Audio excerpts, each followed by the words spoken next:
Hello and thank you for watching this regional forecast for the southern U.S. I'm Andrew Pritchard, Senior Meteorologist with Nutrien Ag Solutions. Well, temperatures are quite chilly across the northern plains and parts of the central U.S. as we have another shot of cool, dry air making its way out of Canada and eventually making its way down into the southeastern U.S. So you look at the satellite picture, you can almost visualize that cold air coming out of the Canadian prairie. You can see the flow of the jet stream. I'll go ahead and play that one more time.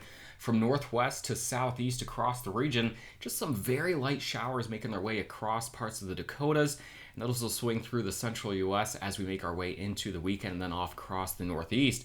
Otherwise, as we talk about the south, we're going to be talking about a dry week ahead, a week that's going to favor some time to dry out some of the soils here. You're going to head down to Florida if you want precipitation as we head through the next 7 days or so. So if I were to just pick two maps to kind of describe where we're headed over the next 7 days, it would be this. We've got the temperature forecast here, our temperature anomaly forecast over the next week on the left, and then the total precipitation for the next week, total precipitation forecast for the next week on the right there. And again, you see a good opportunity for much of the southern U.S. to dry out. What you see there across parts of southern Oklahoma making its way into Arkansas is just associated with that system coming out of the northern plains, swinging into the Midwest this weekend. So a chance for some light rain here late Saturday into Sunday across parts of Oklahoma and Arkansas. Chance for some thunderstorm activity lingering across Florida, otherwise a dry week across the south. We'll look at the pattern where we're headed though, and we are going to be transitioning to a warm-up as we head into next week. We're going to keep the dry pattern going though into the next week as well. So here's the transition. It doesn't really go much of anywhere until we go through the weekend into early next week. We keep that Great Lakes trough in place. This keeps northwest flow across the region, keeping the cool, dry air coming out of the Canadian prairie, swinging down into the southern U.S. We remain cool, we remain dry. As we transition into next week, we're getting into October 6th now, October 6th and 7th. We'll see another reinforcing shot of cool air across the Great Lakes into the northeast. But then as this trough begins to pivot, this one across the Great Lakes into the Hudson Bay, it starts to swing off toward the northeast and toward the Canadian Maritimes. And as we do that, as we get out to the day 7 through 10 time frame, that's when we'll start to build some ridging into the central part of the country and start to transition back to a warmer pattern. But we're talking about October 9th and 10th. It's October 2nd right now. So this is a transition we're watching, but not a transition that we're going to experience this weekend or even early next week. What does happen with our temperatures, though, here's the temperature anomaly forecast as we head through the next 7 days. Again, you see that shot of cooler air settling into the region as we head through today into tonight. It'll be a very cool weekend.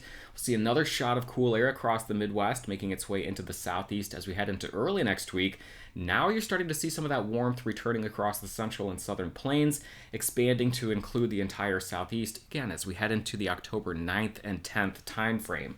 Now again, we're going to be, I've shown you this map here probably every time that I've done the forecast since I took over for Eric, and that's because it's illustrated this pattern very well, one that's featured flow coming out of the Canadian prairie through the central plains and into the Gulf Coast, bringing dry air with it. So as long as this is the pattern, as long as we're continuing to feed dry air out of the Canadian prairie down into the central and southern U.S., keeping all of the deeper Gulf and tropical moisture confined to the ocean waters here, not bringing it inland, the pattern is not going to favor significant precipitation across the southern or central U.S. Again, you can see it hanging out here across the peninsula of Florida, so that's why we'll keep thunderstorms in the forecast in that region. But these big sweeping fronts and this reinforcing dry air coming out of the northwest is going to keep the pattern dry as we head into next week. So here is the actual precipitation forecast from the European operational model run, keeping thunderstorm activity in the forecast across the southern half of Florida as we head through the day today. We'll introduce that chance for some showers across Oklahoma and Missouri as we head through Saturday night, into Sunday morning. But again, a moisture-starved front that's not going to bring organized precipitation to the remainder of the southeast. We'll continue to watch a tropical wave that's going to be meandering around the southern Gulf. The National Hurricane Center has given that a very low chance of any intensification over the next 48 hours, but we'll have to watch this as we head into next week. But again, no organized precipitation across the region that's being instigated by an upper-level low-pressure system. Instead, it's these big moisture-starved fronts bringing shots of cooler and drier air into the south, but not having the deep moisture available to generate shower and thunderstorm activity. So We're taking it all the way into Friday, October 9th and 10th at this point, and I know I've been slowly just moving through, but you haven't seen anything come through the south other than these light showers in Oklahoma and Arkansas as we head through Saturday night and Sunday. Otherwise, here we go. Monday, taking it into Tuesday, Wednesday, Thursday, Friday, and we just continue to see the same thing, reinforcing shots of cool, dry air, a pattern that does not support heavy, significant precipitation from the Gulf Coast northward into the Corn Belt. So here's your total accumulated precipitation forecast. I'll let it play for the next 10 days. You see the thunderstorm activity stacking up across Florida. Otherwise dry across the south, just that opportunity for some light showers across Oklahoma and Arkansas right there. Saturday into the day on Sunday. Otherwise, we're looking at a dry week across the south.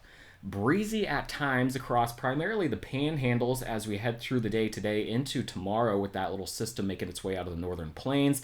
We could see some northerly winds gusting anywhere from 10 to 15 miles per hour as cooler air is ushered in on the back half of the weekend across the rest of the south. Otherwise, winds not really a big issue here across the south as they remain more of an issue off to the north. Now we're talking about, chilly air making its way in. We're talking about those overnight lows dropping into the lower 40s, low to mid 40s across the south today. Here are the overnight lows on Sunday morning in the top right, overnight lows Monday morning, and then Tuesday morning on the bottom.